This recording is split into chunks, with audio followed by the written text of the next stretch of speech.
The PAYNE family came over and they brought me some eggs. Beautiful blue and browns. Some have a little bit of a green tint to them. They brought me 2 18 packs.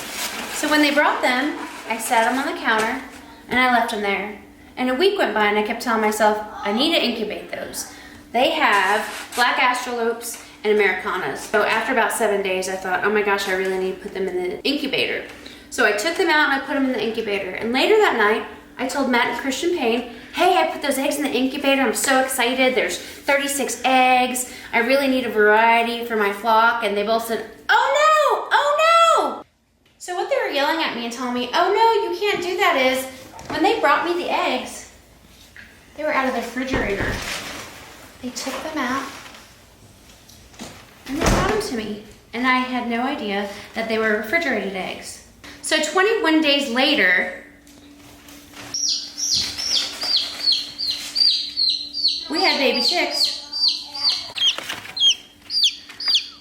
We had 10 beautiful chicks. Welcome back to Paragon Ridge Ranch.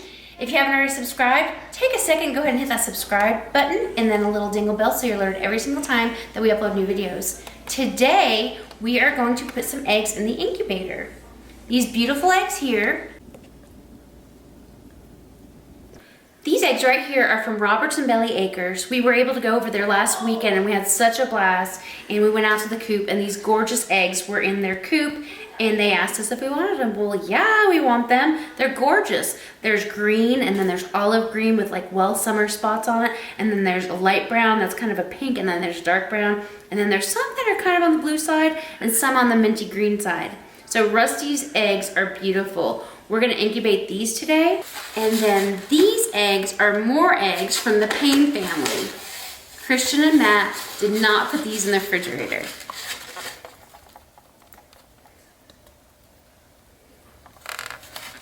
So let's go out and put these in the GQF.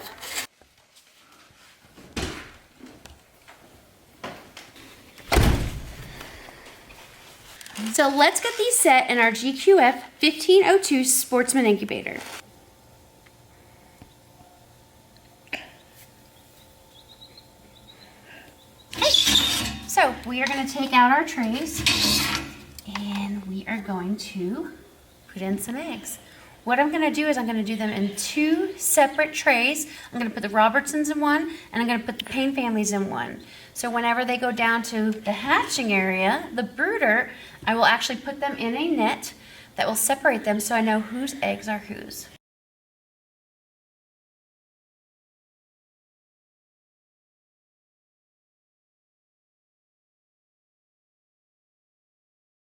So now all we have to do is put the eggs in. And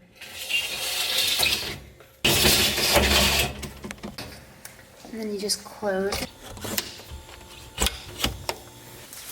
and you just let them be.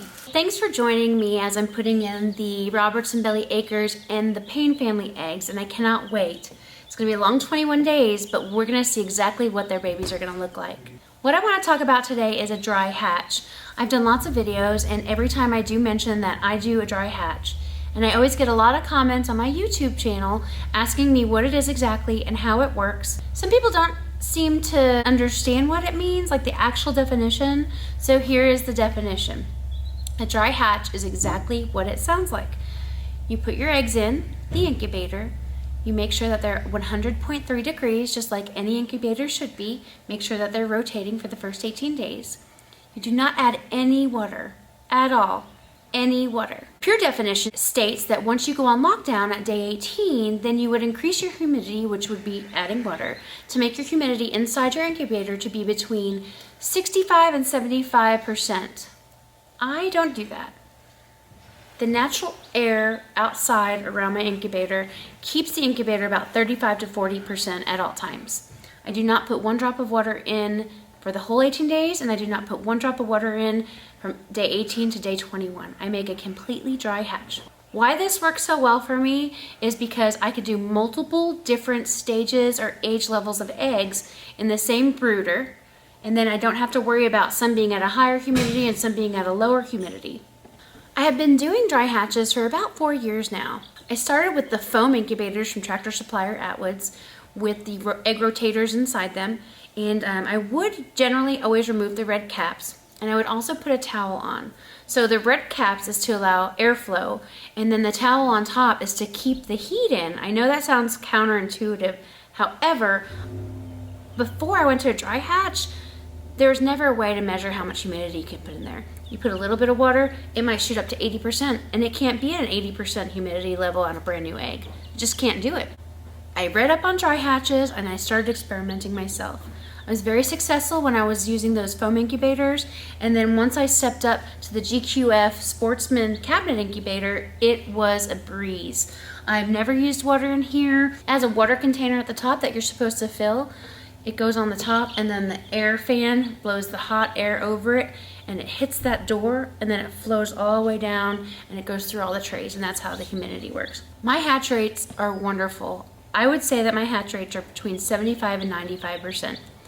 And it's not due to humidity or the way that I'm hatching. It's due to the fertility of the eggs. Most of the time, I'm incubating other people's eggs, and I'm not quite sure how their rooster is, how friendly he's been, if their girls are being helpful, or if they don't have a good ratio of rooster to chicken. I just don't know on other people without talking to them. Generally, when I get farm fresh eggs, I don't have the heart to eat them, but that's another story. I always want to incubate them. I love to incubate large amount of eggs, but I generally just give away the chickens. Whenever my girls are laying, I hatch nonstop for months and months, and I give them away. If I have an overabundance and no one's come over, I kind of give them as a gift. As people come over, I'm like, do you want some chickens?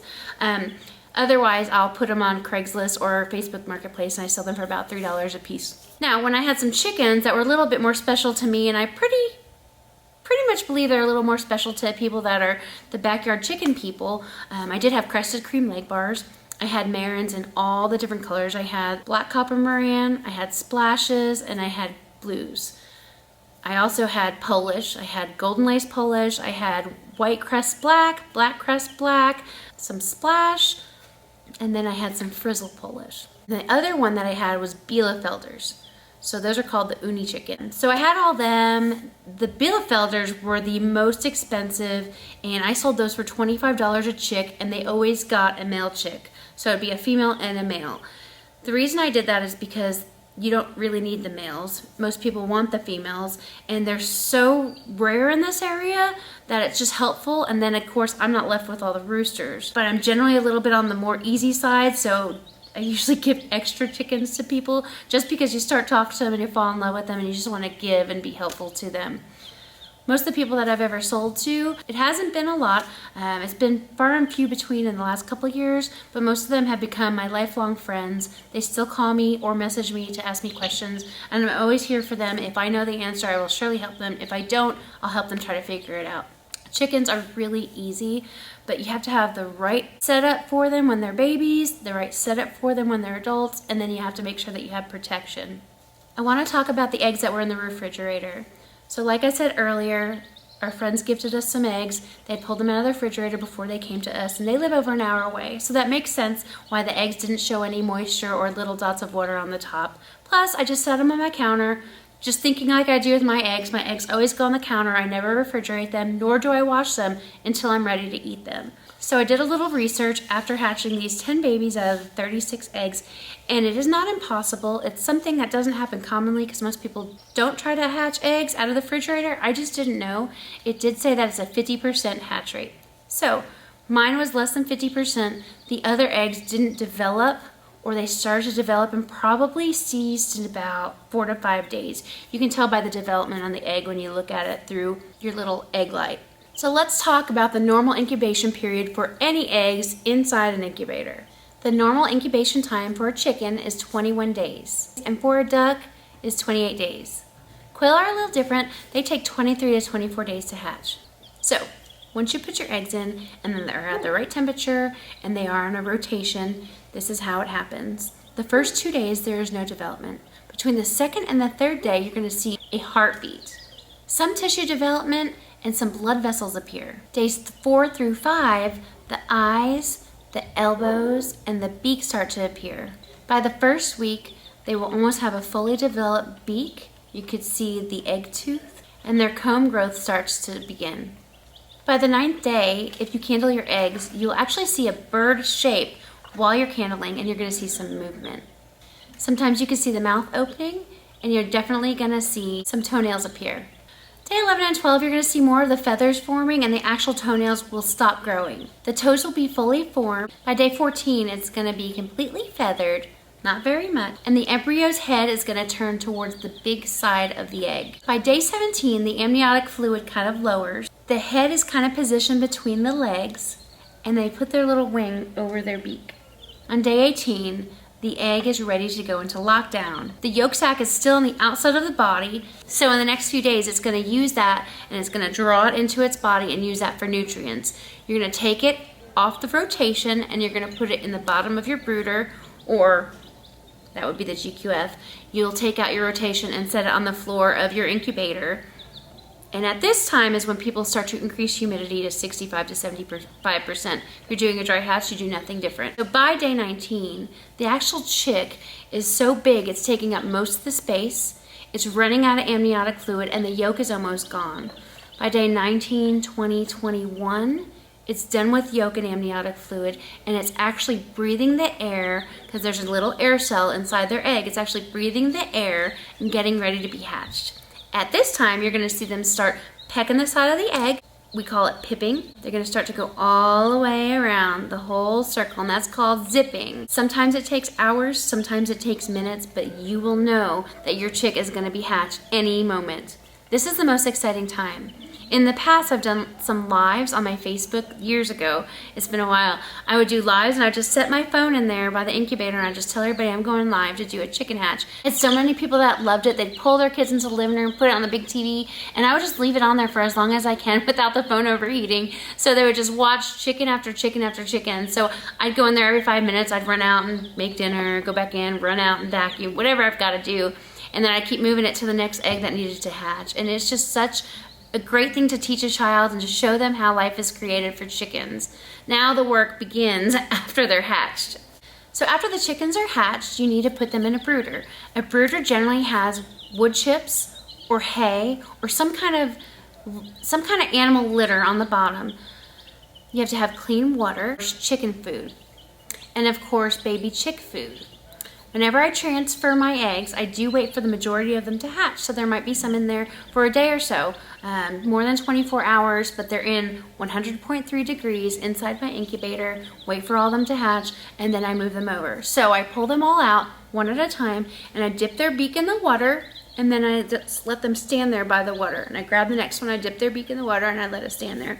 And so now they know where their water is. Generally, they're kind of stand around and keep drinking. Then they'll kind of flap their wings. They'll walk around. They're cute, like little cotton balls running all over. And then they'll go and find their food. Sometimes they don't eat at first. Sometimes they wait a few hours to eat. And that's okay because they are fine for 2 to 3 days because they had absorbed all that amniotic fluid in that yolk sac. So that time is when they usually ship them from the hatcheries, is the first day or so, because they don't generally eat so much and they don't usually consume too much water. After that, it's pretty easy. You just need to keep them fresh water, fresh litter, and fresh food every single day. You need to take care of them and watch them, make sure they don't get poopy butt. You also need to have a heat lamp. They need to be under the heat lamp until they're fully feathered. Sometimes, if they don't have appropriate heat and cold inside their little brooder, they will develop something called pasty butt. I call it poopy butt. So from going in and out of being warm under the lamp, over here cold in the shadows, back to the lamp, sometimes the poop crests up on their bottom. So what I do is I take them, I run them under warm water on their behind, and I softly rub it all off. I know that sounds gross, but it's just what you gotta do. And then I take a paper towel and I softly try to dry off all their feathers, and I put them back in under the light.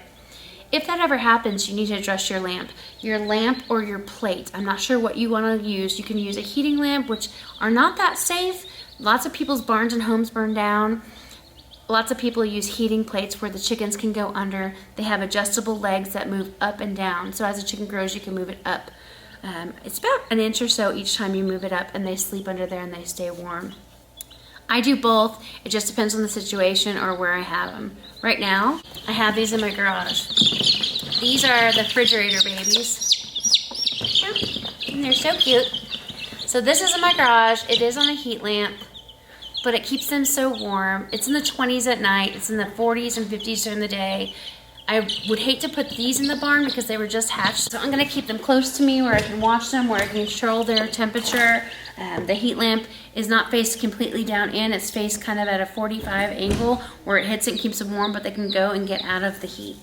Once you have your brooder set up and you put your chicks in there, you are gonna do fine. I haven't explained every part of this, and I'm gonna do another video on more of the chick care, the type of food that you should be feeding, maybe even putting some supplements in their water. For now, I just wanted to discuss the dry hatch method that I use, go through the developments of the chicks as they are incubating, and then talk about a little bit of what you need to do after they're done incubating, when they hatch, and setting them up in a brooder. I'll bring you another video soon and we'll explain some more. Thank you so much for watching today. If you haven't already subscribed, go ahead and hit that subscribe button.